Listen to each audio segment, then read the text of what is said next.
Hello guys, I'm Craig. I'm an alcoholic. Hello, Craig. Gav stepped in for me just in my last relapse. I was busy doing a gig, putting a whole event together, and trying my hardest to stay in the room long enough to actually get some work done with the sound engineer who was trying to work with me. And I remember I kept nipping out to the car and having a little bit of Savannah, coming back going, yeah, good, no, we're good. What's happening? Not and then good. Eventually I bailed on the gig, and this man stepped in and I was happy to get the gig. I was upset. I was upset for you though. yeah. I was So like, other than seeing him on the beach, that's the last interaction I had with the lead Yeah. singer of Prime Circle. But it's so that's you 10 years and I'm 9 years. I'm a year behind you Yeah. because of my little whoops. There Yeah. we go. That's what it was. Just a whoops. Folks, I grew up here in Joburg. I had a good life, a good childhood. It wasn't very different to a lot of people's, broken family and there was problems and whatever, but none of that was reason enough for me to do what I did and drink as much as I did and become what I did. I couldn't go 5 minutes without a drink or without thinking about a drink or without having a drink. It affected every aspect of my life. I didn't actually realize how bad it was. I was 40. When I went into rehab the first time, I think I was in my 40s. The first time I knew I had a problem, I was in London. I was playing Buddy Holly on the West End of London. And I remember having a sort of panic attack on stage and not knowing what I was doing. And I kind of looked up and the cast were looking at me like, are you okay? And I got through the show and I was sort of sweaty and I felt awful. Of course, it's always worse for the person having it than everyone around you thinks, oh, you just had a bit of an off night. And I remember that night going to my flat. I'd never had alcohol in my home, ever. I never thought about it. This is 1998. I used to go and drink, but I would never have a drink in my house. And we just had people over that weekend and there was beers in my fridge. So I was feeling, after the panic attack, I was feeling like this, and I went and I was trying to play the show, a show I knew very well. So I sat on my floor and I tried to play it, and it was all sticky and there was no flow. And I had a beer because there were 4 Holston pills in my fridge. And then I played it and I played a little bit better. So I had another one and I played a little bit better. And I had all 4 beers. I went to bed. I thought, okay, I'm fine. I'm going to be fine. The next day I woke up and I felt like that again. And I lived like this, like I had a current up the back of my spine for 15, 20 years of my life. I had this thing in me like this, anxiety, tension. I think I had a choice that day in London to either go get help or help myself. And I chose, obviously, because I'm the lead in the show and I'm the guy and I think I'm cool and I'll be fine. I helped myself. From that day on, I changed my journey into the theatre. Going into London, I gave myself more time. I caught an earlier train, I caught an earlier tube. So I could stop and I could have a drink before the show. Then I had 2 drinks before the show, then I had 2 drinks before the show, and I just took 1 in. Then I had, and so on. You all know what I'm talking about. So by the end of my 2nd year in London, I was drunk. I was on stage drunk in London on the West End, robbing audiences who've paid money to see a person play this lead role, which should be a gift and what a privilege. Yeah.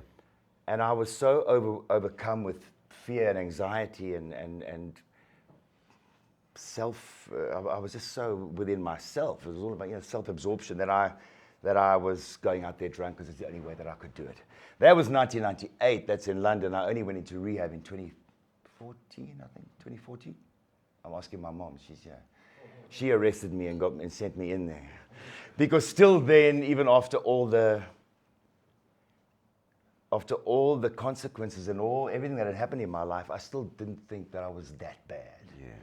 So it took that lady there who had me sectioned.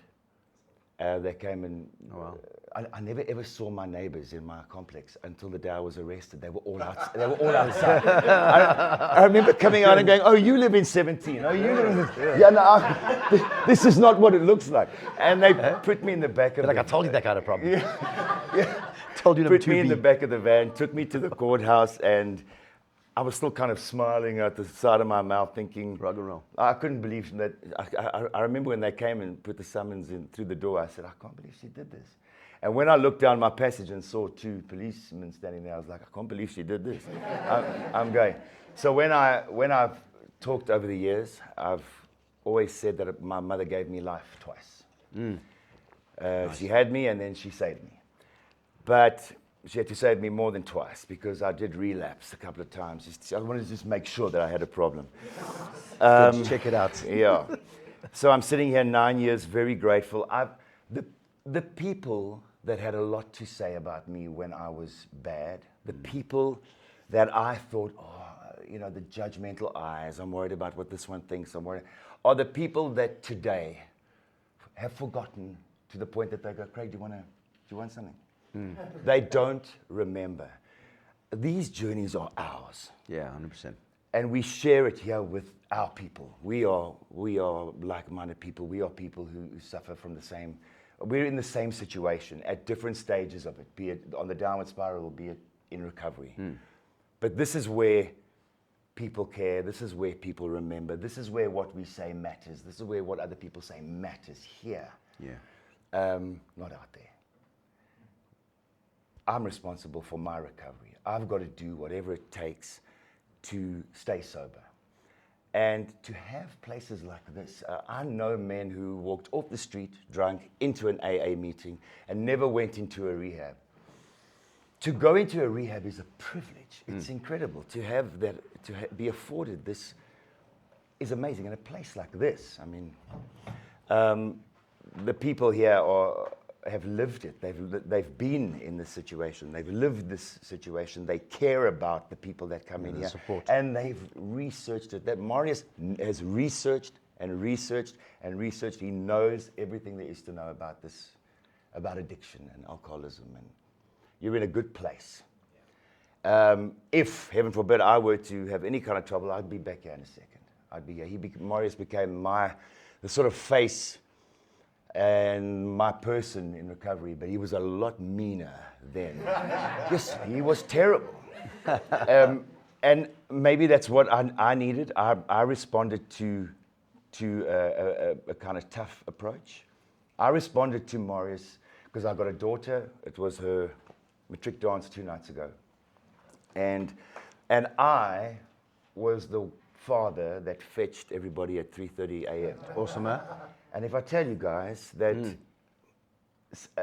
9 years ago, they wouldn't have let their kids near me.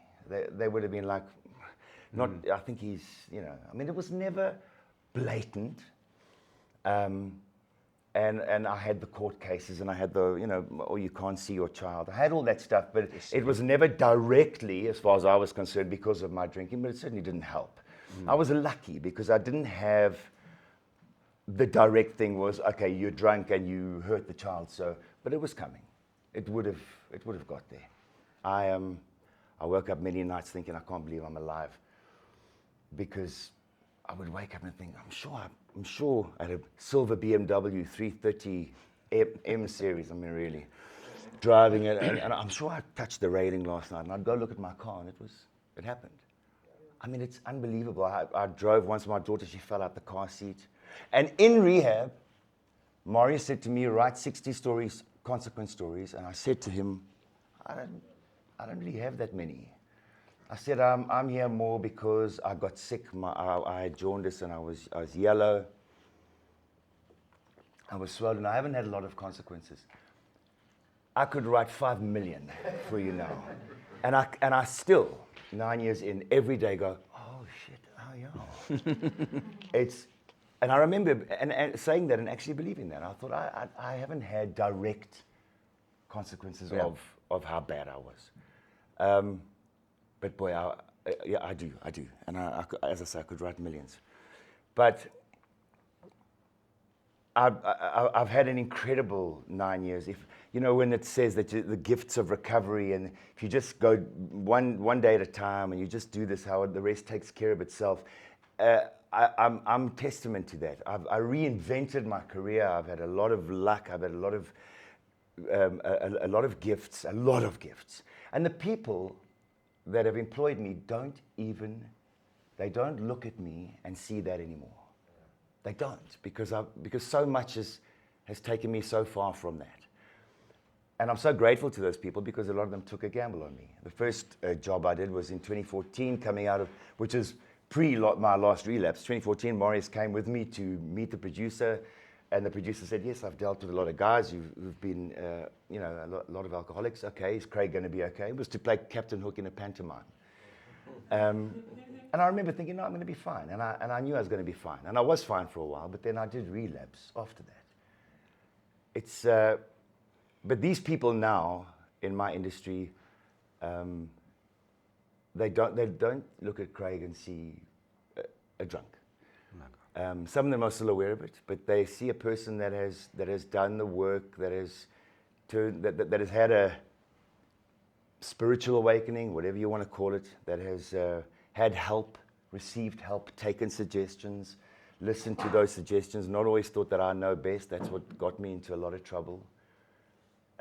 Support from family and friends, and it's brought me to a point where, even though this year, and I said to my mom the other day, what am I going to say, because I'm having a tough time. I've just come out of a breakup, and work has been a little bit strange. It's been a tough year for me. What am I going to say to these people, because I'm not as happy and as grateful as I normally am when I come in here. And I thought, actually, it's a better time to come and talk to you. Yeah, man. Because life isn't always peachy. Okay, so who am I? Am I the kind of guy that if life is cool, I'm cool, but if something goes wrong, I'm all fall down, make my problems everybody else's problems. I'm going to go back to a bar and drink. I'm going to, you know what? Who am I? And who I am is an extremely blessed, grateful human being who, even though things are tough, even though I'm having a difficult time, the thought of drinking is far away for me. And I said to you at the start, I couldn't go 3 minutes. I couldn't go 3 minutes without thinking about it or doing it. And now, even though I'm dealing with other stuff, that is far away from me. That's not an option for me. And yeah, it's not an option. And there's nothing that is happening in my life that won't make worse. Yeah. And I know that. It's been a beautiful journey. I remember hearing in rehab, oh, you're lucky to be here, and this is a great opportunity, and you're so blessed. And I was like, what? This is the worst place ever, in the worst state of mind I could ever be in. But it's true. It's true. And I sit here now extremely grateful. And yeah, man. There is a higher power, whatever you want to call it. Amen. I'm comfortable to call my higher power God. I think Gav is very more on the religious aspect. For me, I've struggled a little bit with religion, but I do know higher power, God. I call that higher power God. There is that in my life, because I shouldn't be sitting here. Yeah, man. And they said to my mother, when we don't realize how bad we are. When the doctor said to her, it's March, Greg will be dead by December if he drinks again. And I was like, and I was. And standing there, yellow and bloated, I looked like a Cabbage Patch version of myself. Yeah, 100%. When Facebook throws up pictures of years gone by, I can't believe what I looked like. I keep saying, why didn't anybody tell me? But yeah, extremely grateful. I've got a good life. I've got a good career. I'm doing it. I'm doing fine. Yeah. And the thought of drinking is far away from me. And I tell you, I was consumed by it morning till night. I wanted to wrap it up so you could speak to the more famous one. Yeah. But I want to, but I think I've covered everything. Oh yes, I read Eric Clapton's book. There's a good story. Yeah. This guy battled with all kinds of drugs and drink. And his child fell off a balcony. Yeah, man. Eric was then, I think, 2 years. He was a little bit into recovery after many relapses. And he was on the way to go. I mean, he had just heard his child has fallen, he was on the way to go and all fall down. And he turned around and stopped himself and he said, what am I doing? What kind of legacy is this to leave behind for my people, for my child? Yeah. I'm going to go now and use the death of this beautiful human as an excuse or a reason for me to go and do what I do. And he didn't. And he's sober. He's still sober. Man lost a kid. I mean, I can think of nothing Worse. There is no reason big enough, good enough For it to be an option. for it to be an option. 100%. And I don't know where you all are in your journey, so you might think right now, I don't understand that. When Marius said it to me, we were sitting in Mug and Bean.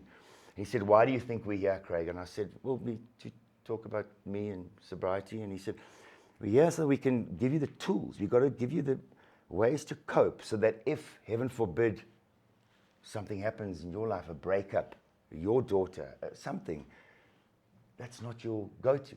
That's not your default setting. Oh, well, there we go. Pop, off we go." I mean, I don't know about you guys, but I used to use any situation as an excuse to go and... Yeah, man. I would even create the situation. We do this. We do that, right? Yeah.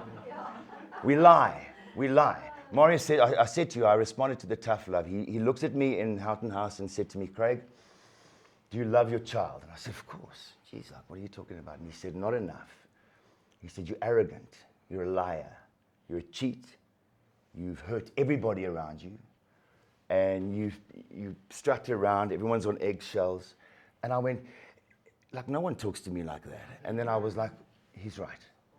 I was, my problems became everybody's problems. So who is that? That's not a man. That's not a...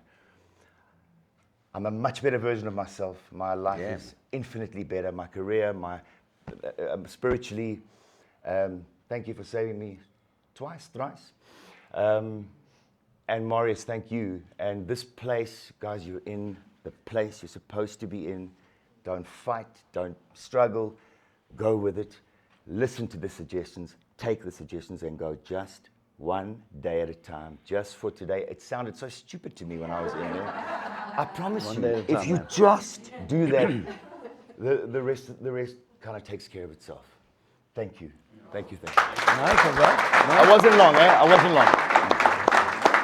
Very long. How many minutes was I?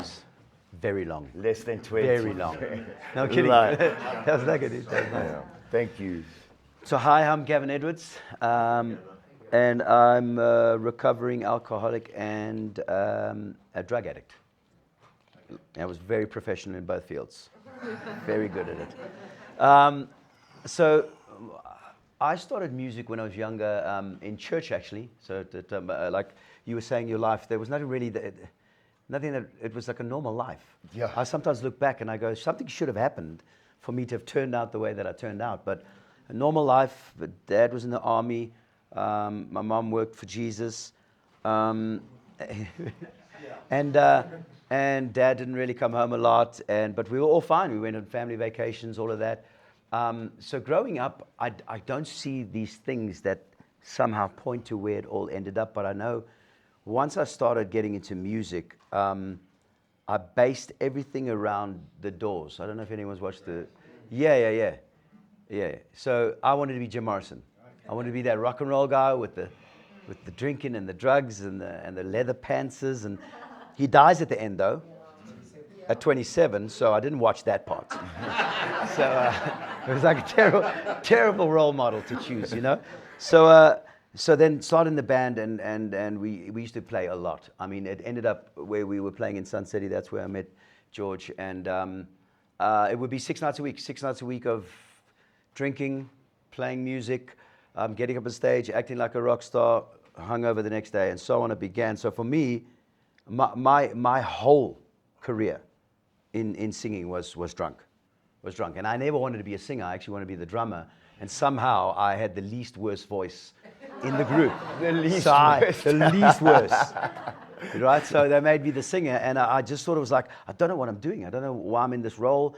I don't know how this works. So the whole time I'm on stage, I'm also feeling like I'm sort of like just a fraud and not understanding what I'm doing. So I started hiding it more like that with the alcohol, and the more I went off on stage and looked like a rock star, it didn't matter if I wasn't sounding like one in my head. And everyone's like, "You're sounding fantastic." Yeah. But it doesn't make sense to me. So the drinking continued. Drugs were sort of like in between it all. That wasn't all the time, but the drink was constant. And again, like you said, I never had alcohol in my house. Never.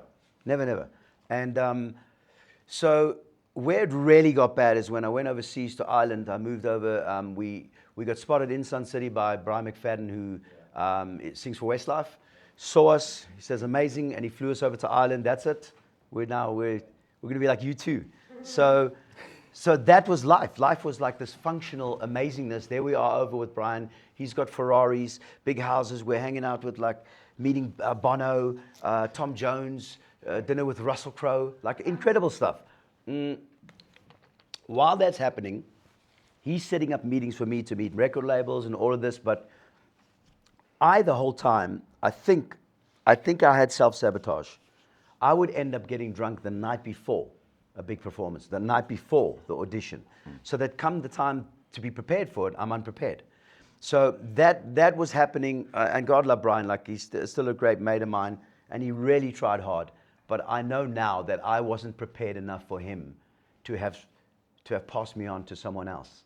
And it's so mad because the whole time I'm sitting and I'm on stage and I'm just saying, I want people to take me seriously. I'd really just want people to take what I do seriously. But I'm half a bottle of tequila in. And I didn't get it. I didn't get why are all these doors that he's opening continuously closing on me as soon as I step through it. And funny, looking back now, I realized like I just wasn't prepared for anything because I just spent my time drinking and just getting away with as little as I could. So anyway, so that's years into my career now. So we're still not famous, people. We're still not famous. Okay, but it's not all about the fame. But in the beginning, that's what you consumed with, because if you get famous, your band gets paid, you get money, and you can buy yourself some stuff. So it's all about that. And here we're trying and we're broke. And then you obviously got your manager riding around in a Ferrari. Sucks because you're broke and you're like, come on. And these hits and misses and hits and misses and hits and misses just start eating away. That eventually I said to myself, like, I have to leave. I have to leave that country. I was in Ireland. I have to leave. I have to go home, back to South Africa. I came home. I didn't know if I still loved music. I hated everything about it. I loved singing, but I just hated everything that came with it. And I thought, let me just enter the show. I'd met my wife then, and the two of us, we were broken together, so it was magical. We were just so broken. It was like, she was broken, I was broken. It was a perfect fit. So we move in together, and now we're going to go for this career of mine. And I enter X Factor. Did any of you watch X Factor here? Okay. Please don't watch the clips again. Oh, man. Dude. So I enter that. I end up coming, I think, number 7 or 6. So I was just there, just in grasp. And again, walk away from it. I'm going, this is, again, hit and miss. What keeps happening every single time? You keep putting your heart into this thing. The whole time, though, I must say, I was drinking. So I wasn't like, I was about to say I wasn't drunk. Of course I was drunk. You know what I mean? It's like it wasn't a problem, guys. But so I step away from that, and again, now I'm done with music. Now I'm like, this is the end. And they give me a free trip. Again, this is like, now when I'm talking about you, this is my rock bottom. It sounds fantastic, right? It sounds stupid. It sounds like I'm very blessed. They gave me a free trip, free tickets to go to LA. Everything's paid for. Hotels there. They're going to take me out on a tour. I get a pair of Beats at the airport. This is sounding wonderful, right? I'm in my bottom of my bottoms. I go over there. I'm going to get on stage with Kirk Whalum, who's the saxophone player for Whitney Houston. I'm going to sing in front of 8,000 people. I've got 4 lines to sing. That's it. It's a simple 4 lines. 4 lines. In a way, that's worse. I spent it's 4 lines. That's it. Yeah, no, it is worse, right? Yeah. It is worse. So I spent that whole trip in the hotel, and I remember just going down to, found this local little store, and they were selling the bottles of whiskey, small little naggins, and I spent that whole trip in the hotel. I could have been out in LA looking around and all that.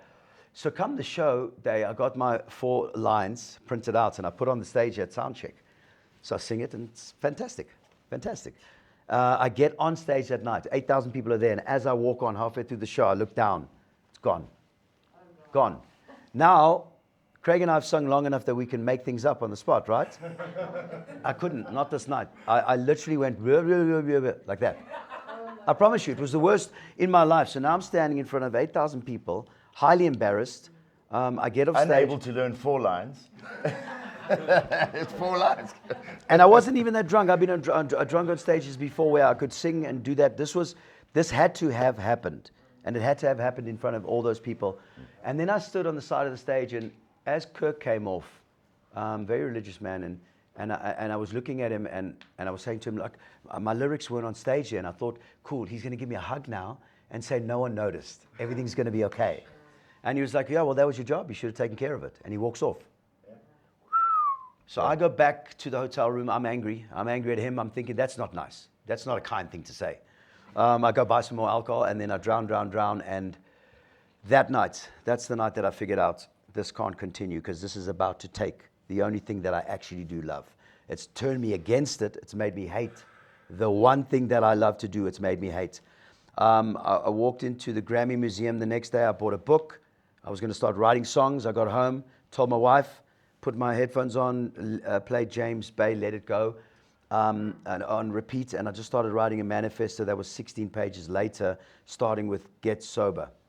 And I think 2 weeks later, or a week later, I made it on the 1st. I even gave myself an ultimatum. Let's give yourself another week. On the 1st, gave up drinking. 3 months later, I entered The Voice. And this is the crazy part, when you were talking about the rehab now. So I didn't go to rehab to get off of alcohol. I should have, because I didn't understand how dangerous it was. I didn't understand you could die. It's the only drug that you can die of if you don't detox properly. And so for 3 months before The Voice, I thought FBI were following me. We don't have FBI in this country. I promise you, everywhere. And then I thought that The Voice was coming to my cover gigs, and they were going to see me, and they were going to kick me off. And then I eventually I figured it out. It was my mercury fillings were poisoning me and making me go mental. So I went to the dentist. And then she said to me, you just stopped drinking, didn't you? And I said, you see, you guys are listening to me. How did you know that? I was like, how did you know that? She says, you're detoxing. You need a doctor. So I went to a doctor, and they helped me through the process. What I didn't realize is that, I wanted to do this again. You know, when you're in this place, and it feels like all your power has been taken from you. And obviously, you're the one that's given it over. But all your power has been taken from you. And all you want to do is do something to earn something back. There's a time and a place for that. But in the beginning, it's not. Like, you got to take all the help you can get. It's rock bottom. It's called rock bottom because you should be on your knees at that stage. And that's where you need to ask for a hand up. I tried it the hard way. So you guys definitely stay in here.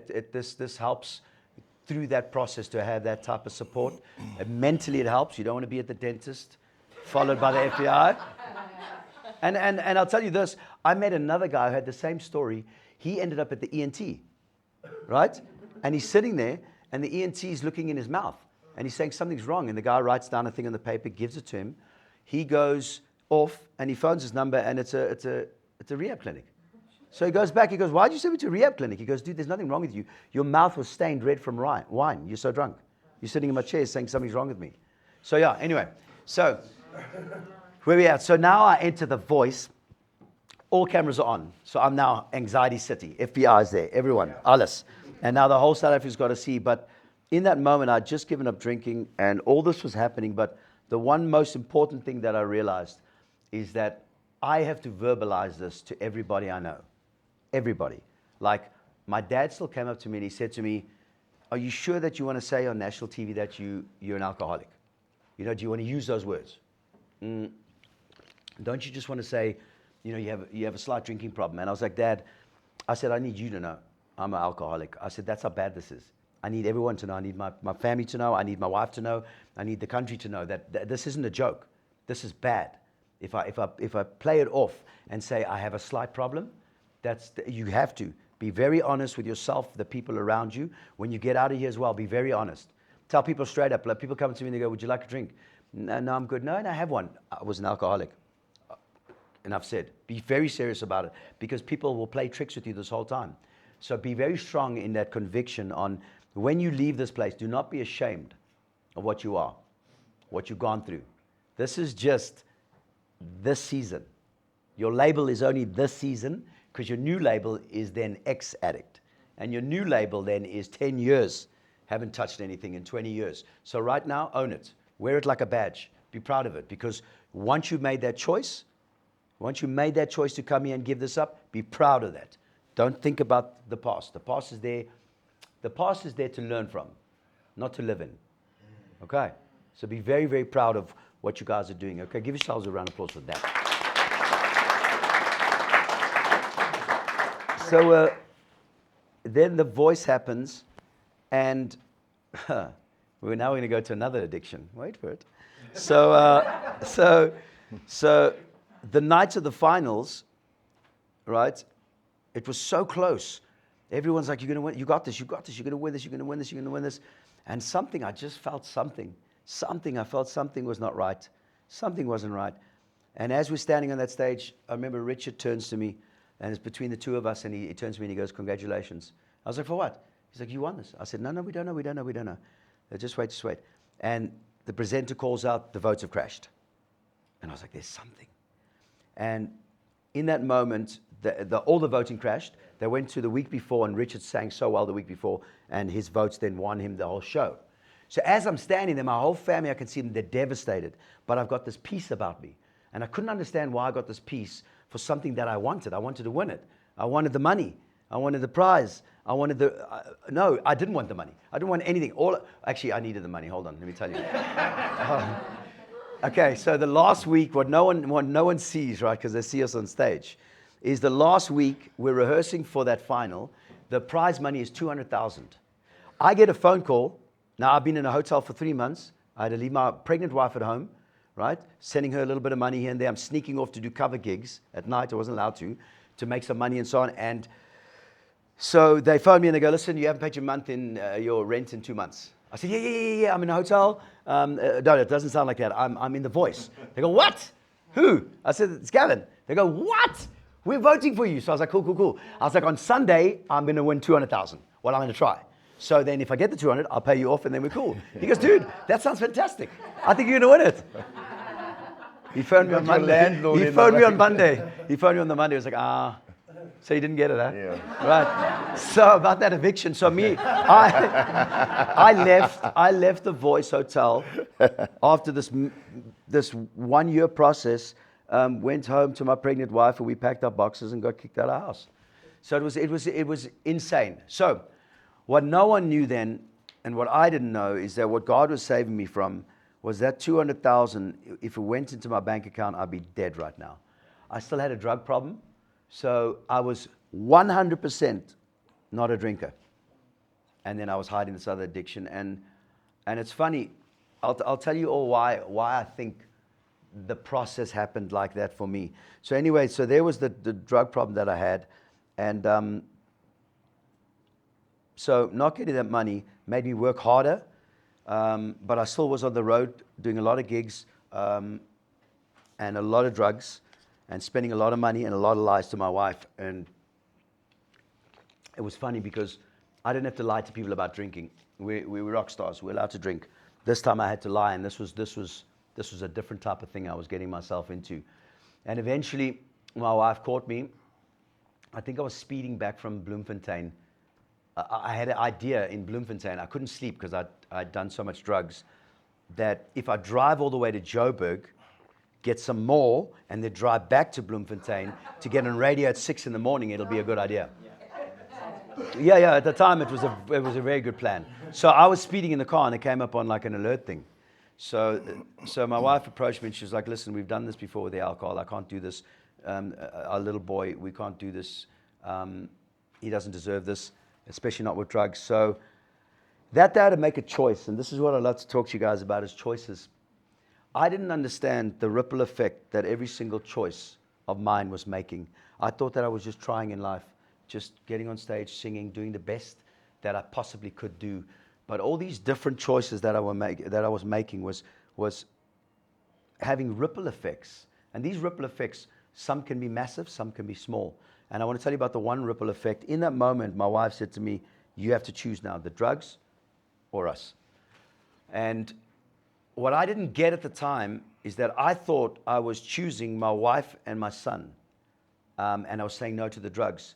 But what I was actually choosing, which I had, the ripple effect I had no idea that was coming, was by choosing them, I now have a 5-year-old daughter, which never would have been born if I chose the other way. So in that moment, I started realizing that all these different choices, everything that's happened to us that's out of our hands, we don't have any control over that. But anything you have control over is everything you do and your choices that you make every single day. But every single choice, as soon as you start looking at it as ripple effects, so a good choice is a good ripple effect that goes out. A bad choice is a bad ripple effect. If you start looking at the choices that you're making now day by day and just understanding that they are that important to you, it's your life. It's your life. So it's your choices that get to shape the rest of your life. The ripple effects that you've made already, they're done. They're done. Move on from that and start throwing some new pebbles into there. Do you know what I mean? And I think, here we are. So now, 10 years later, so I'm 10 years sober from alcohol and 8 years sober from drugs. And I learned one very valuable lesson now when I joined Prime Circle. They phoned me up and they said, they want me to come sing. And I thought, here we're going to get on stage in front of all these people who fell in love with a certain sound and a certain person over 25 years. How is this going to work? And I was like, I'm just going to do my best. I'm just going to work harder than I've ever worked in my life. And the crazy thing is that I spent 3 months rehearsing 40 songs, 6 hours a day. And when I stood on that stage for the first time, that's the first time I've never gotten nervous on stage. In my whole career, I've been singing for 30 years, and I always got nervous. I'm not talking about the little butterflies and nervousness for how your performance is going to be. I'm talking about stage fright. The first time, and in that, I got off stage that night, and I said to myself, you're such an idiot. Yeah, you're such an idiot. Like, if I prepared better in everything I did, I wouldn't have felt like I needed a shot on stage. I wouldn't have felt like I needed something to do so that I could hide behind it so no one saw that I don't know what I'm doing. Completely. And in that moment, I started realizing between preparation and all these choices, you got to start looking at your life, whatever you're feeling where you got these insecurities about, tackle them straight head on. Because, by the way, I don't know if you guys realize this now that you're all sober, you can't run away from things anymore. So the world comes at you, and it's going to come at you, but let it come. Let it come. Like you were saying earlier, 2 years ago, me and my wife went through a really bad patch, and we had a really bad fight over a long period. Because things don't just get rosy. Life still carries on, and even though me and my wife both are sober, life still happens, and you've got to really work on yourself. And I remember driving to Paul or somewhere, and I just hear this voice, it says devil, definitely, telling me, yeah, when you get there, have yourself a beer. And I was like, dude, there is no situation. And I started talking. I was like, there's no situation that ever will end with me having a beer. I don't care what you do. And I know in that moment, he's like, okay, we've got to look for something else to get Gav with. He's done. When you were saying that earlier, that's what you have got to have in your mind as well. You have to say, there is no option. That's not an option. That's off your list now. It doesn't matter what happens in life. That is off the list. If you need to put something else on the list, put chocolate on there then. If something bad happens, I'm going to go shove a chocolate in my mouth. Whatever. Just that one, you say to yourself, it's not an option, and it's not an option. That's all you do. You got to just keep telling yourself and keep telling everybody, keep going with this program. A lot's going to happen for you people. A lot. You're going to see your dopamine's going to start firing at different stages. It took me years, and then I started smiling. Apparently, I'm happy. I promise you, I thought I was a happy person, but I had dulled everything inside of you. And just stick with it, everyone. This is a wonderful journey that you're on. It's an important journey as well, because you sitting here right now, 10 years from now, you'll be sitting in front here talking to somebody else. And I hope you are talking to somebody else, because people need this. If you had to understand the statistics, we've been talking to the government, and this country at the moment, the worst age around drinking is 16 at the moment. The youngest, it starts at 8 years old. 8 years old. So this is something that you could be very proud that you made this choice. Stick with it. Stick with the people that are talking to you, and block out the bad voices, huh? Because they're going to try. Don't listen to them. And I'd like to leave you with this. God was very important for me. He was very important. And I was brought up in a religious home. My mom works for Jesus. So I always thought I was okay. I always thought I could get away with stuff. And I realized I can't. I need to be more accountable. My son deserves more than that. My 2 older sons deserve more than that. I was a terrible father to them when I was a drunk. My daughter needs it. My wife needs it. My mother, my father, my community. Everybody needs more from me. Pick you up at 3 a.m. sober. You know what I mean? That type of responsibility. But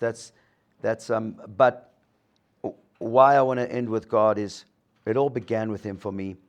It all ended with Him. It will end with Him. But there's one thing that I know is we can talk to you. You can have as much support around you. But when you're alone, you're alone. And in those moments where you're alone, that no one's with you, there's one constant that can never leave. He can never be void from you. So that's the one thing you can lean into and know that 24/7, 365 days of the year, it'll never not be there. Dig into that. Know that He's there. He's got your back. Okay? And we're proud of you. Give yourselves a round of applause.